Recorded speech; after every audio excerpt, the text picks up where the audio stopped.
It's building in, from a strategic perspective, building into our supply chains this idea of, in quotes, redundant sources. Now, ultimately, one would think, well, that's our responsibility, but that's a responsibility that's transferred also onto our preferred suppliers. In other words, that's kind of one of the rules of the game.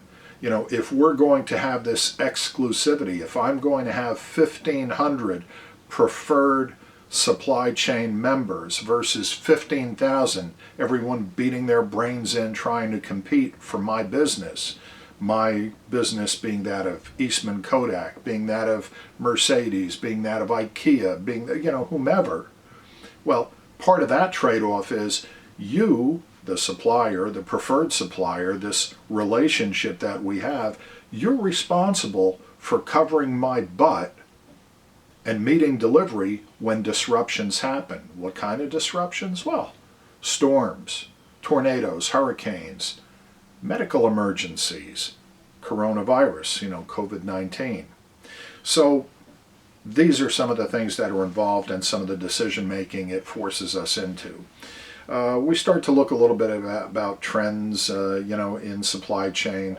Again, globalization, the boilerplate perspective is consumers have benefited due to greater product choice, higher quality, and lower cost. You know, almost brings a tear to my eye. You know, sounds good when you say it fast, but as I've mentioned, you know, in class, and I'm restating here, there are very definite winners and losers. So in terms of winners and losers, again, outsourcing is a plus or a minus depending on some things. You know, what in essence we're doing, as per the slide, is hiring a third party to perform a set of tasks for a fee, arguably a very competitive fee. But then that has influences along the supply chain and the impact on future supply chain activities as well. For example, Boeing was announced today that, you know, as if the 737 MAX problem wasn't a problem enough, because of what's happening with the airlines and the lack of people flying because of COVID-19, blah, blah, blah, blah, blah, Boeing is in dire straits. Boeing is facing a serious situation, and so it is looking toward the federal government for, you know, a large bailout or certainly support during this time of need. Now, the simplistic, the undergrad perspective on this would be, well, we wouldn't bail out a mom and pop store on the corner, so why are we going to bail out Boeing? Don't be stupid. Don't be stupid.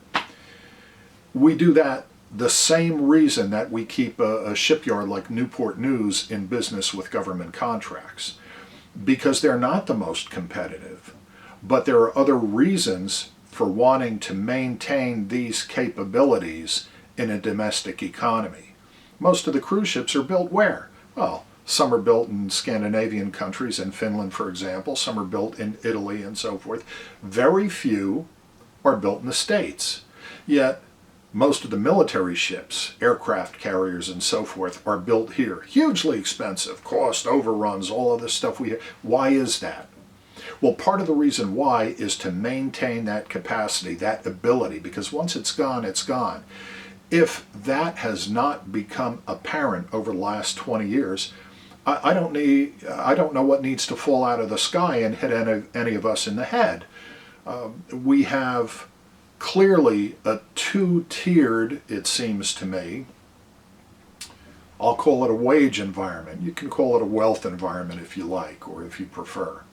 You've got the very rich, and then you've got the shelf stockers at Walmart. And I'm not belittling anybody, because I used to sweep floors, worked at a Dunkin' Donuts, drove a school bus. I've done a lot of, you know, $7 an hour shelf stocker type things. What's in between? Well, if I'm not a heart surgeon, I'm a shelf stocker. What's in between? Well, what used to be in between were engineering positions, tech positions. I mean, really good middle class, but that stuff left. Why? Globalization, outsourcing. So I'm not going to characterize anything as good or bad or right or wrong. I'm simply going to defer back to the notion that there are winners and there are losers. Technology, everybody overspeaks technology. And when you read the second slide, Trends in SCM2, talks about postponement, the lean supply chain, managing supply chain disruptions, which is where we have. So where we have found ourselves. Some strategies include having access to backup suppliers. So we, as managers of the firm, part of our strategy has to include some kind of capacity to be able to deal with disruptions, much like the one we're living through. Building excess capacity into the system, screening and monitoring suppliers for supply chain risks. In other words, the audit kinds of things we're looking at, and I don't mean that strictly in a financial sense. Requiring suppliers of critical items to develop detailed disruption plans and including the expected costs of all of this and these disruption plans into the total cost of sourcing. Meaning what? Meaning that the China price was probably never as cheap as we all kind of held it out to be. And this is a great case in point. Why don't we have water in the stores? Why don't we have bathroom tissue? It's a failure in supply chain, it's a failure in management, it's a failure in strategy. From a shareholder perspective, we embraced the low-cost labor, the lack of regulation. But what we didn't look closely enough at, perhaps, is disruption and what that might mean. Trends in SCM3, supply chain security, sustainability in the green supply chain, the financial supply chain. It's not the finance course. We're not going to spend a lot of time on that. But the last one I want to talk about is this notion of Tier 1 and Tier 2 suppliers. And let me take a sip of coffee and put this down. I promise it's coffee. It really shouldn't be. I sneezed this morning, so of course it's like everything else. Do you ever watch this stuff on TV? Well, and they give you the fancy name of the drug. Well, if you have this, take this. And Cindy or Keisha or Tommy or Bobby or LaShawn, all of a sudden you're feeling better. But there are all these, every time I see one of these things, I've got it. By the end of the commercial, I've got it. So, of course, I sneezed this morning, so you know what I think I have, which I don't believe I do. But what the hell, you never know.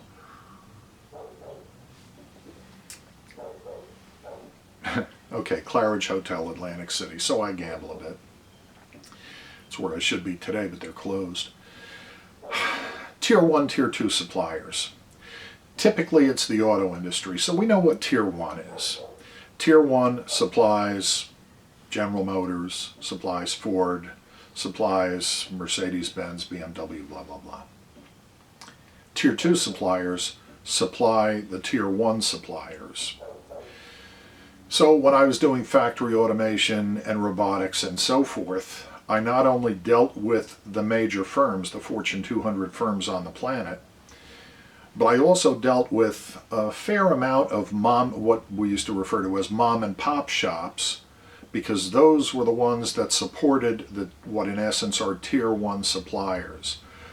So in our perspective on global strategic management, on managing in a global environment, from a strategic level, we also have to consider that we have to have in place facilities to deal with not just our immediate supply chain, but what happens to the key elements, the Tier 1 suppliers in our supply chain, by Tier 2 and other suppliers. And we've either got to do that contractually, relying to a great extent on relationships, or we've got to make our own provisions. When we get to class, we'll talk, if we get to class, we'll talk more about it. Otherwise, we'll try and do another video or two. But that's essentially what I wanted to cover today. That's what we were going to do in class this evening. So over the next few hours, if I can get this slowly uploaded onto YouTube, I'll send you a link and we'll go from there. That's about it. Be well, stay safe, stay healthy, and we'll chat again soon. Thanks for dropping by my man cave.